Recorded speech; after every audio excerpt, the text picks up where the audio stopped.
இது வந்து apple rice 6 to 8 months பேபிக்காக ஸ்பெசிஃபிக்காக இது செய்கிறதுக்கு 3 டேபிள் ஸ்பூன் ரைஸ் எடுத்துட்டு அதை நல்லா வாஷ் பண்ணிக்கணும்.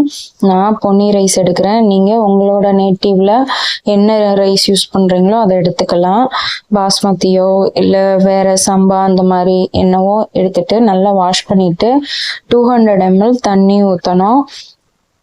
3 டேபிள் ஸ்பூன் ரைஸுக்கு 200 ml தண்ணி ஊற்றணும். அப்போ தான் நல்லா ரைஸ் வந்து குக் ஆகும். குக் பண்ணுறதுக்கு நான் குக்கர் யூஸ் பண்ணல, இந்த மாதிரி ஒரு கிண்ணம் மாதிரி தான் யூஸ் பண்ணுறேன், பவுல் மாதிரி தான் யூஸ் பண்ணுறேன்.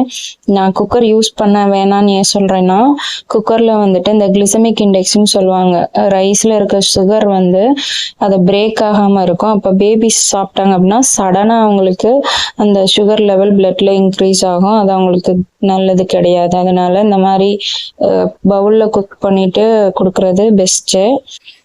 இப்போ வந்து நல்லா ஒரு 15 நிமிஷம் கழிச்சு செக் பண்ணீங்க அப்படின்னா இந்த சாதம் நல்லா வெந்திருக்கும்.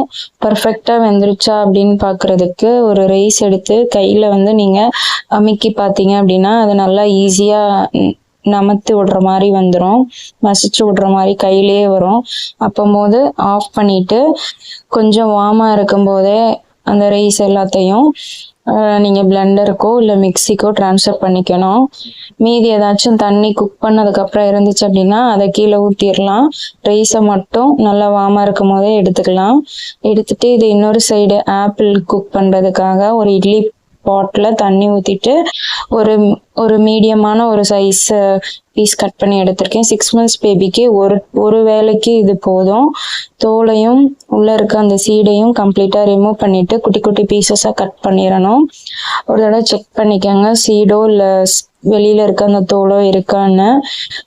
ரிமூவ் பண்ணதுக்கப்புறம் அதை அப்படியே அந்த இட்லி பிளேட்டில் மாற்றிட்டு இது ஒரு வெறும் 5 minutes தான் ஆகும். 3 நிமிஷம் இல்லைன்னா 5 நிமிஷத்தில் நல்லா குக் ஆயிரும். எப்பவுமே வந்து என்ன ஃப்ரூட்ஸ் கொடுத்தாலும் அதை இந்த மாதிரி ஸ்டீம் பண்ணிட்டு தான் கொடுக்கணும், இல்லைன்னா வந்து நல்லா சில சமயம் செமிக்காமல் போயிடும். நீங்கள் நல்லா குக் ஆயிருச்சான்னு பார்க்க ஒரு நைஃப் எடுத்து ஒரு கத்தி எடுத்துட்டு அந்த ஃப்ரூட்ஸ்குள்ளே விட்டீங்க அப்படின்னா நல்லா அது ஈஸியாக போகும். அந்த டைமில் ஆஃப் பண்ணிவிட்டு அதை அப்படியே நம்ம ஏற்கனவே குக் பண்ணி வச்சுருக்க ரைஸ் கூட போட்டுட்டு நல்லா பிளெண்ட் பண்ணிக்கலாம். இப்போ நான் ரெண்டுமே ஆப்பிள் ரைஸ் ரெண்டுமே எனக்கு வார்மாக தான் இருக்குது. வெதுப்பாக இருக்கனால நான் எந்த தண்ணியும் சேர்க்கலை.